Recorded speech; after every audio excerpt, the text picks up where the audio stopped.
Yo, what's up guys? Welcome back to Akshu TV. So yun guys, nagbabalik naman tayo Akshu TV. So yun guys, huwag naman sana nyo kalimutan mag-subscribe sa channel ko bilang tulong na lang nyo sa akin. So yun guys, maraming salamat guys. Ito nga talaga guys ang bagong natin vlog ngayon.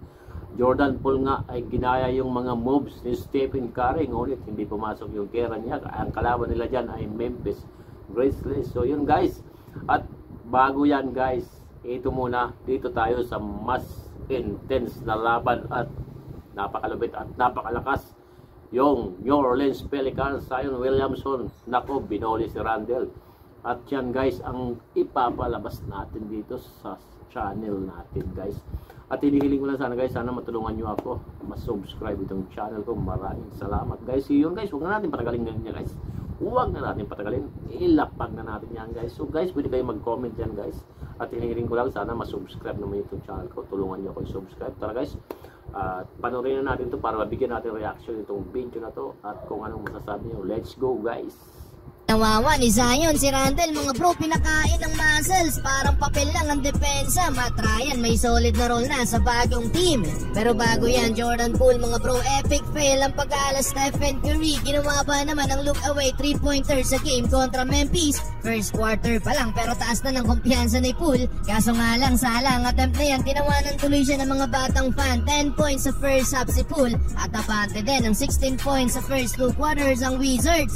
New Orleans Pelicans versus New York Knicks. Panalo sa unang game ang Pelicans ni Zion, habang ang Knicks naman mga bro ay meron lang 1-1 na record. Well, opening quarter, tambakan agad ang naging laban. Maagang nambuli sa opensa itong si Brandon Ingram at Zion Williamson na parehas may take 8 points sa first quarter. Taas pa ng tinalon dito ni Zion, alley-oop play galing half court. Sinulit naman ni Ingram ang mismatch na bantay ni Josh Hart at ginawang target shooting lang ang depensa. Efficient sa field si Ingram, 4 of 8 shooting. Makulong mga bro, tumikata din ng 5 points, shooting perfect sa field. Last 2 minutes, masyadong huli sa ilalim si Zion at parang ginawang papel lang si Randle. Wala man lang ka-challenge ang depensa ni JR. Kumana ng 6 straight points dyan si Zion at may kasama pang flex yan ng pabagsakin niya ang depensa ni Randle. 26-12 end of first quarter. Second quarter mga bro, ipinasok sa Pelicans ang former Laker na si Matt Ryan. Agad tong nakapukol ng 3. Solid ang debut nito sa New Orleans mga bro, 9 points with 3 3-pointer.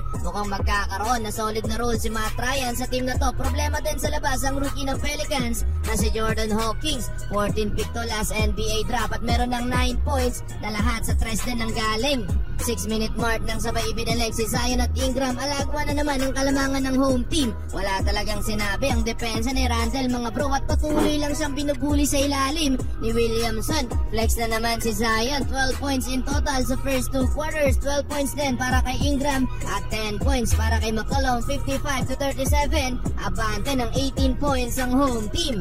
Entering the third quarter, buhat na buhat ni RJ Barrett ang opensa ng New York. Baba na sa 10 points ang kalamangan ng Pelicans under 7 minutes. Yun nga lang, na beast mode na naman itong si Zion at sumagot ng 8 straight points para sa Pelicans. Sinewa ng depensa ni Randle. Suking-suki na to kay Zion mga bro.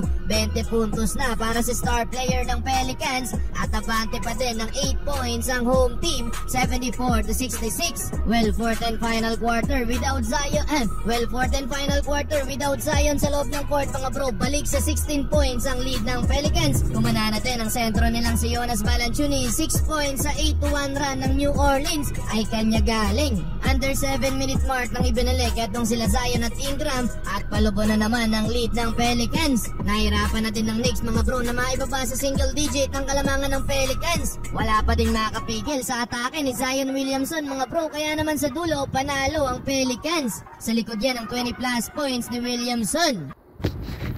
So yun nangyari, yun talagang nangyari. Mahirap talaga pigilan to si Williamson pag nakabuelo at walang injury talaga to. Malupit talaga to. Nako, kawawa nitong mga bagitong mga player, yung mga rookie nito. So yun nga guys, kita natin kung gaano kalakas si Zion Williams. Sana wala lang injury talaga to. Ang ganda talagang tandem nila ni Brandon Ingram.